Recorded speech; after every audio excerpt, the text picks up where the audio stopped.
8ാം മാസത്തിൽ ജനിച്ച പിള്ളേര് ഭയങ്കര പൊരിഞ്ഞിട്ടാണ് എന്നുള്ളത് എന്റെ വീട്ടിൽ എപ്പോഴും പറയാറുണ്ട്. നിങ്ങളിത് കേട്ടിട്ടുണ്ടോ? എന്തായാലും ഇന്ന് അങ്ങനെ 8ാം മാസത്തിൽ ജനിച്ചൊരു കുട്ടിയാണ് ഞാൻ എന്ന് എനിക്ക് തോന്നിപ്പോയി. അമ്മാതിരി പൊരിച്ചില്. ഒന്നും നേർച്ചവ ചെയ്യാൻ തോന്നുന്നില്ല, ഒട്ടും കോൺസെൻട്രേഷൻ ഇല്ല, ഒട്ടും ക്ഷമയില്ല. പക്ഷെ എനിക്ക് എന്റെ പുതിയ ബ്രഷ് പെൻ ട്രൈ ചെയ്തേ പറ്റുള്ളൂ. അമ്മാരി ഒരു വൃത്തിയട്ട വാശി. എന്നാ വല്ല കുഞ്ഞു പൂവും വരച്ചെടുത്ത് ട്രൈ ചെയ്താൽ പോരെ? അതൊട്ട് പറ്റൂല. എനിക്ക് സൈക്കിളിൽ പോണ പെൺകുട്ടീനെ തന്നെ വരയ്ക്കണം. എന്റെ ചെറുപ്പത്തിലെ ഓർമ്മകളൊക്കെ വന്നു. എനിക്ക് നെസ്റ്റാൾജി അടിച്ചു. അതുകൊണ്ട് എനിക്ക് തന്നെ വരച്ചേ പറ്റുള്ളൂ. എന്നാ വൃത്തിക്ക് വരച്ചോ? ഇല്ല. കാരണം എന്താ? എനിക്ക് ക്ഷമ ഉണ്ടായിരുന്നില്ല. ഞാനത് തട്ടിക്കൂട്ടി കൊളാക്കി വെച്ചിട്ടുണ്ട്. സക്സസ്ഫുള്ളി ഞാനിതിവിടെ കൊളാക്കിയിട്ടുണ്ട്. ഇത് എനിക്ക് എന്ത് ചെയ്യണം എന്ന് അറിയാൻ പാടില്ല.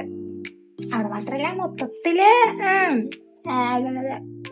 പറച്ചിലേട്ടതൊന്നും വരയ്ക്കായിരിക്കുമ്പോൾ നല്ല ഗംഭീര വെച്ചിട്ടാണ് ഞാൻ ഇരുന്നത്. അല്ല, എനിക്ക് നല്ലപോലെ അറിയാറുന്നത് കൊളാവും എന്നുള്ളത്. കാരണം അമ്മാരി കയ്യിലിരിപ്പോണ്ടാണ് ഞാൻ ഇരുന്നത്. ഇങ്ങനെയുള്ള സമയത്ത് എനിക്ക് തീരെ എന്നെ കണ്ടിട്ട് കണ്ടിടാം. പക്ഷെ എന്ത് ചെയ്യാനാ, ഞാനായിപ്പോ ഇല്ല. വേറെ ആരെങ്കിലും ആയിരുന്നു എന്നുണ്ടെങ്കിൽ 2 പൊട്ടിക്കായിരുന്നു. എന്തായാലും എന്റെ പൊരിച്ചിലെ കാരണം കൊണ്ട് ആ ബുക്കിന്റെ വേറെ ഡ്രോയിങ്സ് ഞാൻ കയറി പറിച്ചെടുത്തിട്ടുണ്ട്. പക്ഷെ ഈ സാധനം ഇത് അടിപൊളിയാട്ടോ.